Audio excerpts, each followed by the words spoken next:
할렐루야. 오늘도 새벽을 깨워 귀한 예배 자리에 나오신 성도님들을 주님의 이름으로 환영합니다. 7월 13일 새벽 예배 다 같이 사도신경으로 우리의 신앙을 고백하며 하나님께 나아가도록 하겠습니다.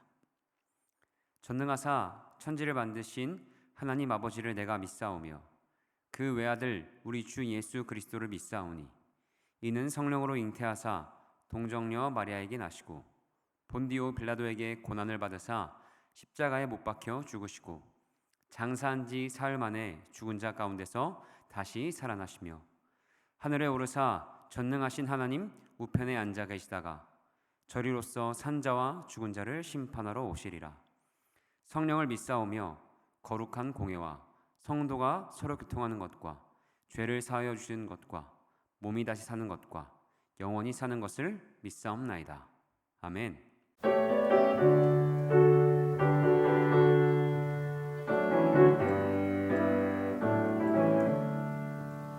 예수를 나의 구주 삼고 성령과 피로써 거듭나니 이 세상에서 내 영혼이 하늘의 영광 누리로다. 이것이 나의 간증이요 이것이 나의 찬송일세. 나 사는 동안 끊임없이 구주를 찬송하려다. 온전히 주께 맡긴대요. 사랑의 음성을 듣는 주님, 천사들 왕래하는 곳과 하늘의 영광 보리로다. 이것이 나의 간증이요 이것이 나의 찬송일세. 나 사는 동안 끊임없이 구주를 찬송하리로다. 주 안의 기쁨 누림으로 마음의 풍랑이 잔잔하니 세상과 나는 간분 없고 구속한 주만 보이도다. 이것이 나의 간증이요 이것이 나의 찬송일세. 나 사는 동안 끊임없이 구주를 찬송하리로다. 오늘 우리에게 주시는 하나님의 말씀은 예레미야 32장 1절부터 15절의 말씀입니다. 제가 봉독하겠습니다. 유다의 시드기야 왕 열째 해 곧 느부갓네살 18째 해에 여호와의 말씀이 예레미야에게 임하니라.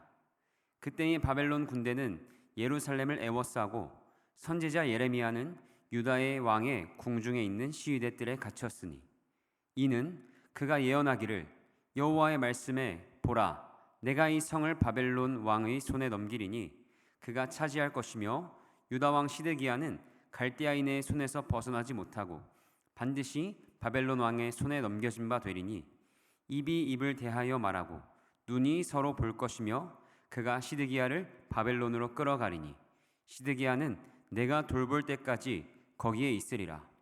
여호와께서 이와 같이 말씀하시니라. 너희가 갈대아인과 싸울지라도 승리하지 못하리라 하셨다 하였더니 유다 왕 시드기야가 이르되 내가 어찌하여 이같이 예언하였느냐 하고 그를 가두었음이었더라. 예레미야가 이르되 여호와의 말씀이 내게 임하였느니라. 이르시기를 보라 내 숙부 살룸의 아들 하나멜이 내게 와서 말하기를 너는 아나돗에 있는 내 밭을 사라. 이 기업을 물을 권리가 내게 있느니라 하리라 하시더니 여호와의 말씀과 같이 나의 숙부의 아들 하나멜이 시위대 뜰 안 나에게 와서 이르되 청하노니 너는 베냐민 땅 아나돗에 있는 나의 밭을 사라. 기업의 상속권이 내게 있고 물을 권리가 내게 있으니 너를 위하여 사라 하는지라. 내가 이것이 여호와의 말씀인 줄 알았으므로 내 숙부의 아들 하나멜의 아나돗에 있는 밭을 사는데 은 17세겔을 달아주되 증서를 써서 봉인하고 증인을 세우고 은을 저울에 달아주고 법과 규례대로 봉인하고 봉인하지 아니한 매매 증서를 내가 가지고 나의 숙부의 아들 하나멜과 매매 증서의 인친 증인 앞과 시위대 뜰에 앉아 있는 유다 모든 사람 앞에서 그 매매 증서를 마세야의 손자 네리야의 아들 바룩에게 붙이며 그들의 앞에서 바룩에게 명령하여 이르되 만군의 여호와 이스라엘의 하나님께서 이와 같이 말씀하시기를 너는 이 증서 곧 봉인하고 봉인하지 않은 매매 증서를 가지고 토기에 담아 오랫동안 보존하게 하라. 만군의 여호와 이스라엘의 하나님께서 이와 같이 말씀하시니라. 사람이 이 땅에서 집과 밭과 포도원을 다시 사게 되리라 하셨다 하니라. 아멘. 함께 예배와 드려진 예물을 위해서 기도하겠습니다. 하나님, 오늘도 우리를 이 새벽에 깨워 귀한 예배의 자리에 인도하여 주시니 감사합니다. 하나님, 이 예배를 통하여서 주님만 높임받아 주시고 오늘 이 시간을 통해 하나님의 마음과 하나님의 뜻이 무엇인지 더욱 깊이 알게 되는 시간 되게 하여 주시옵소서. 하나님, 예물을 드린 손길들이 있습니다. 그 손길 가운데 주님 복의 복을 더하시고 또 그들이 드린 예물을 통하여서 하나님의 뜻을 이루는 귀한 통로로 사용하여 주시옵소서. 감사합니다. 이 모든 말씀 예수 그리스도 이름으로 기도합니다. 아멘. 할렐루야. 오늘은 아나돗에 있는 밭이라는 제목을 가지고 함께 여러분들과 말씀을 나누도록 하겠습니다. 지난 2-3년 동안 코로나 시기와 맞물려 저의 같은 MZ세대에 유행한 것이 있습니다. 바로 투자입니다.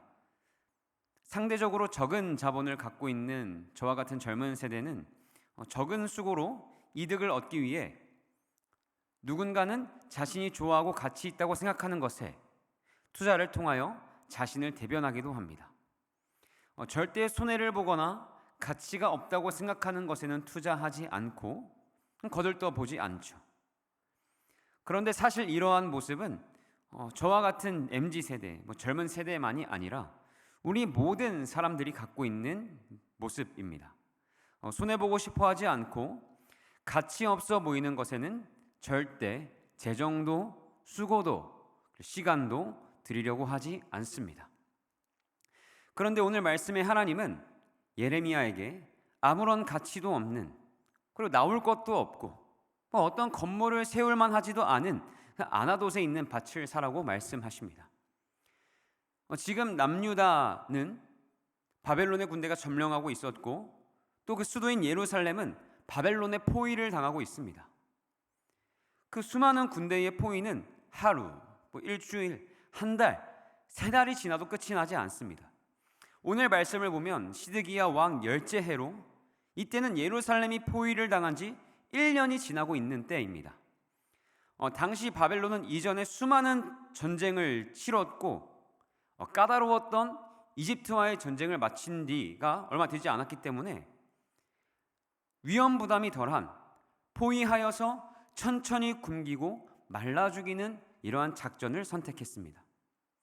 1년 동안 예루살렘으로 들어가는 모든 식량이 뚝 끊긴 거예요. 몇 달은 버텼겠죠? 그동안 축적해 놓은 걸로. 그러나 식량은 모두 떨어졌습니다. 예루살렘 성 안에서는 농사를 지을 수 있는 환경이 되지 못합니다. 가축이요? 1년이 지나는 동안 남아있는 가축이 정말 있었을지 모르겠네요. 열왕기하를 보면 예루살렘 성전이 무너질 때를 이야기하고 있는데 이렇게 이야기합니다. 성중에 기근이 심하였다. 그리고 그 땅 백성의 양식이 모두 떨어졌다라고 이야기합니다.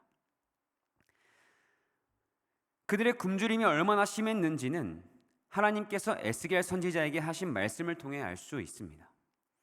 하나님께서 에스겔 선지자에게 나타나 이렇게 말씀하십니다. 에스겔아, 너 칼로 수염이랑 머리카락을 좀 깎아서 3분의 1은 불에 태우고 또 3분의 1은 칼로 치고 3분의 1은 바람에 흩어버려라. 그게 곧 예루살렘이 될 거다. 예루살렘 그렇게 될 거야.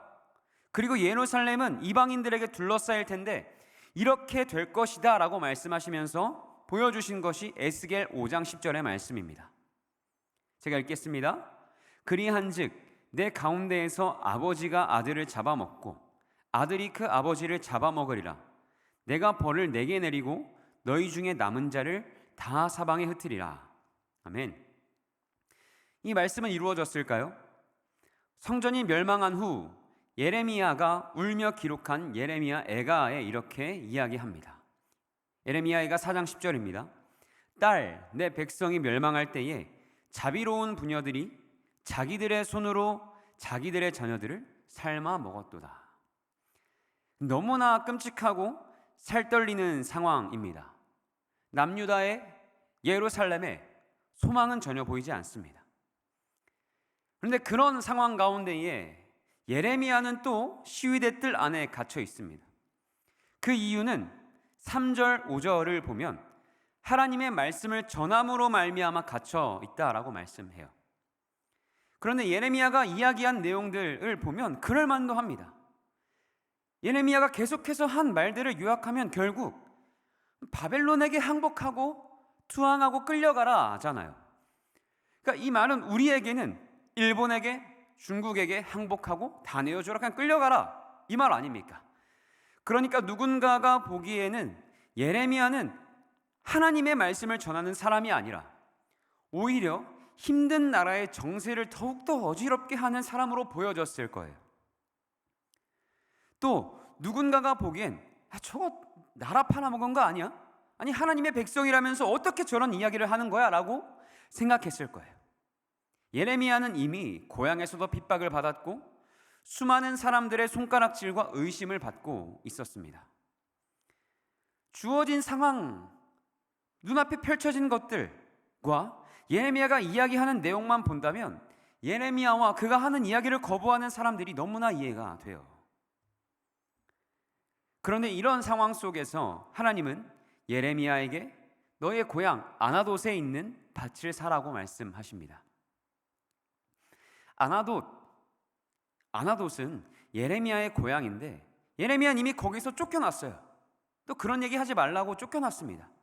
그리고 그곳은 예루살렘에서 4에서 5km 정도 떨어진 곳으로 이미 바벨론의 군대가 점령하고 있었고 지나간 곳이에요. 폐허가 되었을 겁니다. 그런데 하나님은 그 밭을 사라고 말씀하시는 것이죠. 도대체 그 밭이 무슨 가치가 있길래, 무슨 쓸모가 있습니까? 남유다는 하나님의 말씀대로 이미 바벨론에게 넘어가는 게 확실하고 예레미야는 밭을 산다고 한들 풀려날 수는 있을까요?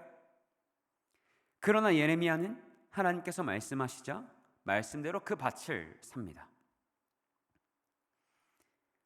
그런데 여기서 우리가 주목해야 하는 것은 예레미야가 그 밭을 사게 된 이유입니다.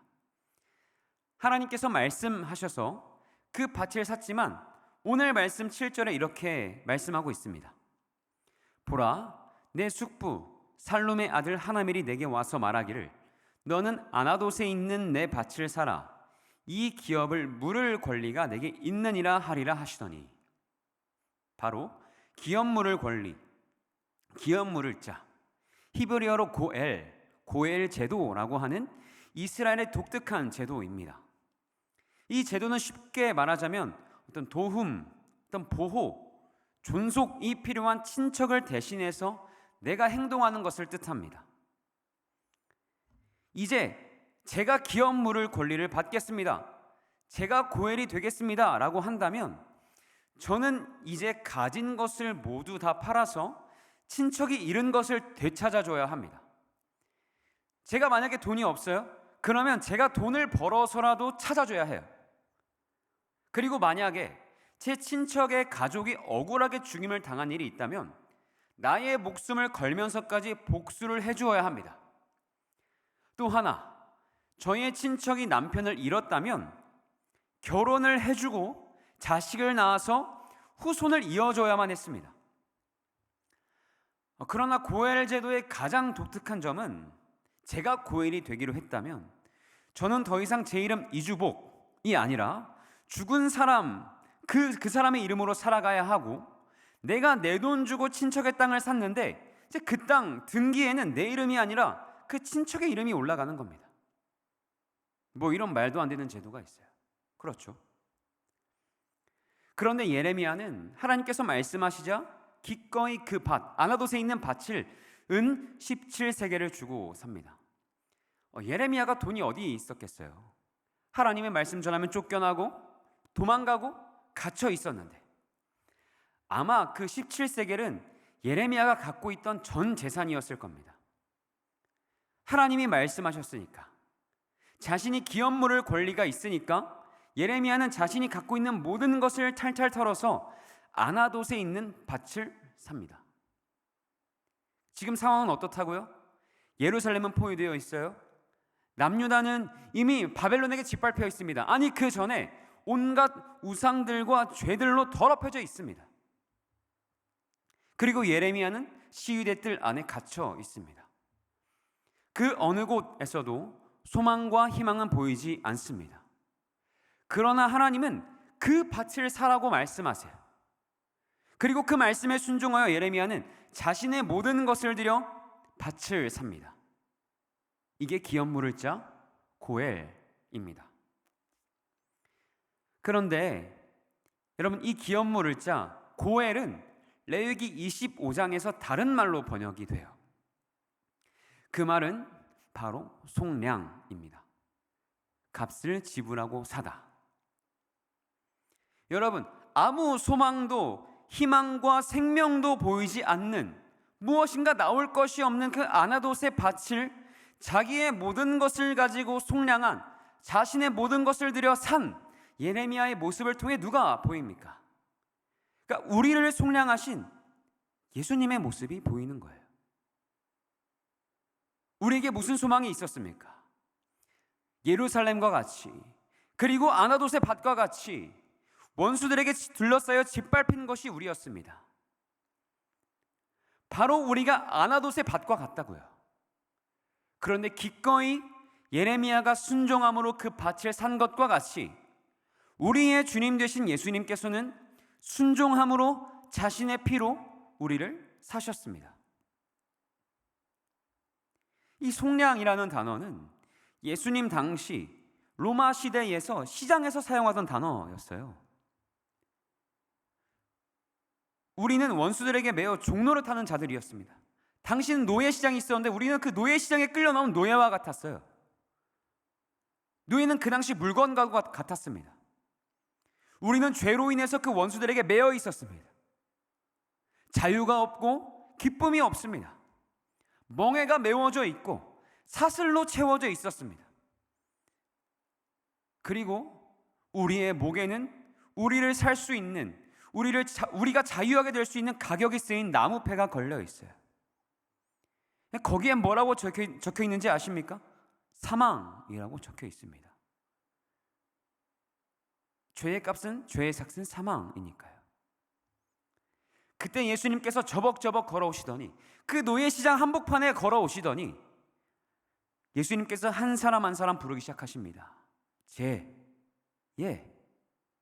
너. 그리고 원수들에게 이야기합니다. 내가 이 값 다 치룬다. 내가 이 값 다 지불하겠다라고 말씀하십니다. 그 모습을 보고 원수들은 조롱하기 시작했겠죠. 뭐? 지금 얘를 위해 죽는다고? 이 처참한 모습, 아무런 가치가 없는 모습을 보고도 얘를 산다고? 그러나 우리 주님은 기꺼이 기쁨으로 순종함으로 십자가에 달려 죽으셔서 피로 우리를 사시고 우리에게 자유를, 기쁨을, 자격을 주셨습니다.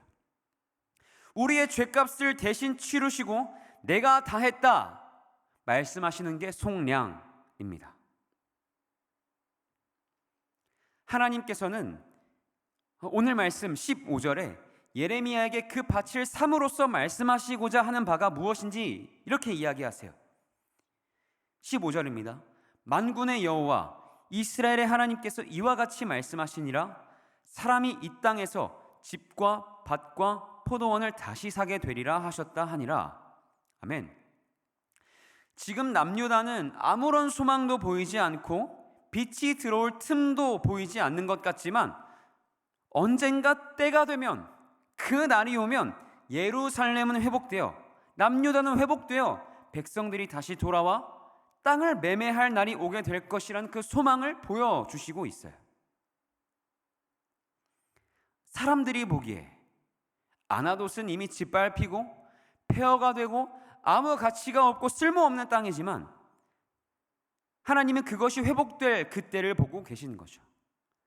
다시 돌아와 땅과 포도원을 다시 사고 파는 그날이 약속되어 있는 것입니다. 그러니까 우리도 저 원수들이 보기에는 종이고 노예이고 또 세상과 내가 보기에는 아무짝에도 쓸모없는 것 같지만 주님께서 피로 나를 사셨다는 것은 주님께서 보신 게 있다는 겁니다. 내가 너를 샀다, 완전하게 되는 그날이 있다는 것을 약속하고 계신 것이죠. 오늘 이 예배의 자리에 나온 성도님들 가운데 지금 남유다와 같이 예루살렘과 같이 그리고 시위대 뜰 안에 갇힌 예레미야와 같이 죄와 또 나의 어떤 환경 가운데 눌린 계신 분이 계십니까? 그 가운데 주님께서 말씀하십니다. 내가 너를 샀다. 내가 속량했다. 내 피로 너를 내가 샀다라고 말씀하십니다. 그러니까 이 말은 나를 주님이 사셨다는 것은 이제 내 삶은 내 것이 아니라는 얘기입니다. 신앙이라는 것은 또 내가 예수를 믿는다라고 이야기하는 것은 이런 것이에요. 주님께서 나를 사셨기에 이제 더 이상 내 삶은 내 것이 아님을 고백하는 것. 더 이상 내 삶은 내게 아니라 주님의 것이라고 이야기하는 것. 이것이 예수님을 믿는다. 이것이 신앙생활이라는 것입니다. 그래서 우리 이 시간 다 함께 찬송과 기도로 주님께 감사드리며 내 삶은 더 이상 나의 것이 아니라 주님의 것임을 함께 고백하며 나아가는 우리 모두가 되길 바랍니다. 이 시간 다 함께 주기도문으로 예배를 마치겠습니다. 하늘에 계신 우리 아버지여, 이름이 거룩히 여김을 받으시오며 나라가 임하시오며 뜻이 하늘에서 이루어진 것 같이 땅에서도 이루어지이다. 오늘 우리에게 일용할 양식을 주시옵고 우리가 우리에게 죄 지은 자를 사하여 준 것 같이 우리의 죄를 사하여 주시옵고 우리를 시험에 들게 하지 마시옵고 다만 악에서 구하시옵소서. 나라와 권세와 영광이 아버지께 영원히 있사옵나이다. 아멘.